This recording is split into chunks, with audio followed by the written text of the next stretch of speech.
Mga kuya and ate, magandang gabi po. Nandito po tayo ngayon sa Gawing Cavite para po ibigay ang ating Kuya Emergency Assistance Program or KEAP na programa po ng NCR3.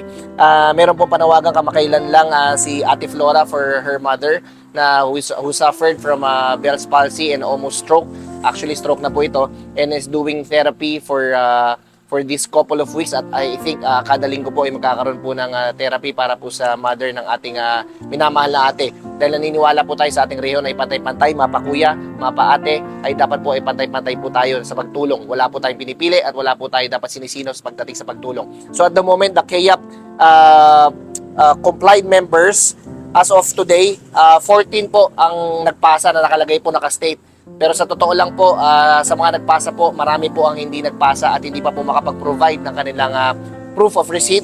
So at the meantime na hindi pa po sila nakakapag-provide, yung amount po ay aabonohan pa po muna ng inyong lingkod para po maibigay na muna kay Ate Flora para may pauna na pong pera si Ate Flora para sa kanyang mother. And shoutout din kay Kuya Pat sa ating LIDMEC secretary. At mabuhay po si Kuya Pat and of course si Kuya Kes sa pamunuan po ni Kuya Kes. Kung hindi po dahil sa presidente natin ng LIDMEC ay hindi po natin malalaman ang sitwasyon na nangangailangan po natin natin.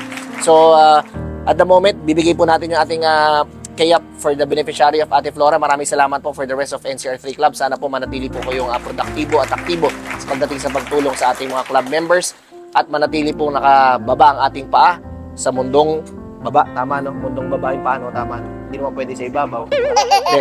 So ito po si Ate Flora. Bigyan na po natin yung kanyang KEAP assistance. Salamat po NCR3. Ito po. Again, yung mga club po na hindi pa po nag-comply, sana po ay makahabol pa po tayo. At pansamantala po ay aabonohan muna po natin ang 14 clubs na nag-comply and hintayin pa po natin ang mga kasunod para naman po ay mabigay pa po natin kay Ate Flora ang ating tulong. Maraming salamat po at mabuhay lahat ng agila at bibigay po natin kay Ate Flora ang message. Baka may message po kayo.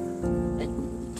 Maraming salamat po sa nagbigay ng tulong. Malaking tulong po to sa amin kasi sa isang linggo po, 3 times a week, 3 times po siya nag-therapy. Thank you po talaga. Salamat po. Kuya Pat.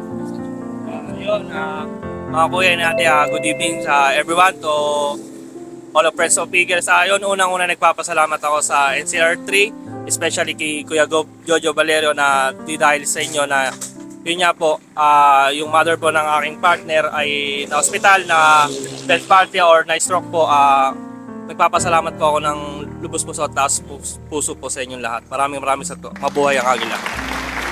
Ayan, thank you very much. Ayun nga, may ipis. Takot ako sa ipis. Tumapang. So, mabuhay po kayo mga kuya.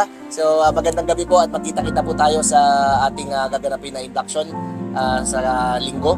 So, we expect full attendance this Sunday. Maraming salamat po. Mabuhay po kayo lahat. NCR3 Kaanib.